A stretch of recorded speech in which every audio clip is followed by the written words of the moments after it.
طیبہ مدینہ منورہ کا لقب ہے۔ حضور صلی اللہ علیہ وسلم کی تشریف آوری سے پہلے اس کا نام یثرب تھا۔ یثرب ملامت کرنے کو کہتے ہیں چونکہ یہاں کی آب و ہوا بہت خراب و بازدہ اور ناخوشگوار تھی۔ اسی وجہ سے اکثر لوگ بیمار رہتے تھے، اس لیے اگر کوئی شخص کسی خطے سے ترک سکونت کر کے یہاں آ جاتا تو لوگ اسے ملامت کرتے تھے اور اس کے اس اقتدام کو بے وقوفی پر محمول کرتے اور اسے برا بلا کہتے کہ اپنا خوشگوار اور سازگار وطن چھوڑ کے یہاں کیوں آ گیا ہے۔ مگر نبی رحمت صلی اللہ علیہ وسلم کی آمد سے اس خطے کی قسمت و تاثیر ہی بدل گئی۔ نہ صرف اس کی بیماریوں کا خاتمہ ہو گیا بلکہ یہاں کی خاک اور پانی کو شفائی اثرات بھی حاصل ہو گئے۔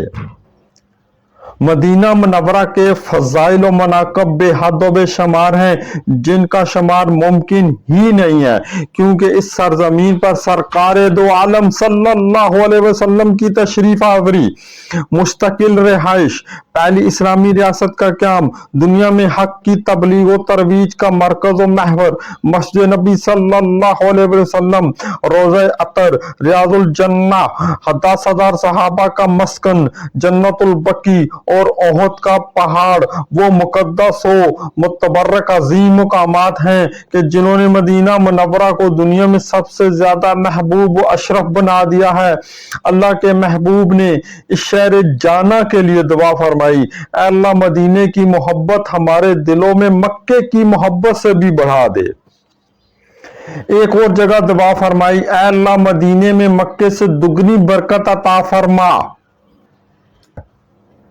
اس بیان کرتے ہیں کہ حضور صلی اللہ علیہ وسلم نے فرمایا مدینہ حرم ہے، فلاں جگہ سے فلاں جگہ تک، یعنی جبل عمر سے جبل سور تک اس حد میں کوئی درخت نہ کاٹا جائے، نہ کوئی بدعت کی جائے، اور جس نے بھی یہاں کوئی بدعت نکالی تو اس پر اللہ تعالیٰ، تمام ملائکہ اور انسانوں کی لعنت ہے۔ حضرت ابو ہریرہ سے روایت ہے کہ رسول اللہ صلی اللہ علیہ وسلم نے فرمایا قیامت کے قریب ایمان مدینے میں اس طرح سمٹ آئے گا جیسے سانپ سمٹ کر اپنے بل میں آ جایا کرتا ہے۔ ام المومنین سیدہ عائشہ صدیقہ رضی اللہ تعالی عنہا نے حضرت سعد بن ابی وقاص سے روایت کی ہے کہ نبی کریم صلی اللہ علیہ وسلم نے فرمایا کہ اہل مدینہ کے ساتھ جو شخص بھی فریب کرے گا وہ اس طرح گھل جائے گا جیسے نمک پانی میں گھل جایا کرتا ہے۔ حضرت ابو ہریرہ سے روایت ہے کہ رسول اللہ صلی اللہ علیہ وسلم نے فرمایا میرے گھر اور میرے ممبر کے درمیان والی جگہ جنت کے باغوں میں سے ایک باغ اور میرا ممبر قیامت کے دن میرے حوض کوثر پر ہوگا۔ حضرت زید بن ثابت رضی اللہ تعالی عنہ سے مروی ہے کہ رسول اللہ صلی اللہ علیہ وسلم نے فرمایا کہ مدینہ برے لوگوں کو اس طرح دور کر دیتا ہے جس طرح آگ میل کچیل کو دور کر دیتی ہے۔ سیدنا عبداللہ بن زید بن عاصم نبی اکرم صلی اللہ علیہ وسلم کا فرمان یوں بیان کرتے ہیں، سیدنا ابراہیم علیہ السلام نے مکے کو حرم قرار دیا تھا اور مکے والوں کے لیے دعا فرمائی تھی، میں مدینے کو حرم قرار دیتا ہوں اور اس کے رزق اور غلے کے لیے مکے کے مقابلے میں دگنی برکت کی دعا کرتا ہوں۔ حضرت عامر بن سعد کی اپنے والد حضرت سعد بن ابی وقاص سے روایت ہے کہ رسول اللہ صلی اللہ علیہ وسلم نے فرمایا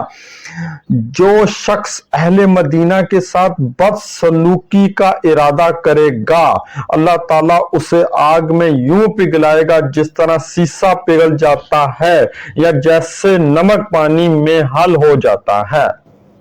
مدینے میں دجال اور مرض طاعون کا داخلہ ممنوع ہے۔ سیدنا ابو بکر صدیق رضی اللہ تعالی عنہ بیان کرتے ہیں کہ نبی کریم صلی اللہ علیہ وسلم نے فرمایا مدینے میں دجال کا رعب بھی نہیں پڑے گا۔ اس دور میں مدینے کے 7 دروازے ہوں گے اور ہر دروازے پر 2 فرشتے مقرر ہوں گے۔ ایک اور موقع پر آپ صلی اللہ علیہ وسلم نے ارشاد فرمایا کہ مدینے کے راستے پر فرشتے مقرر ہیں اور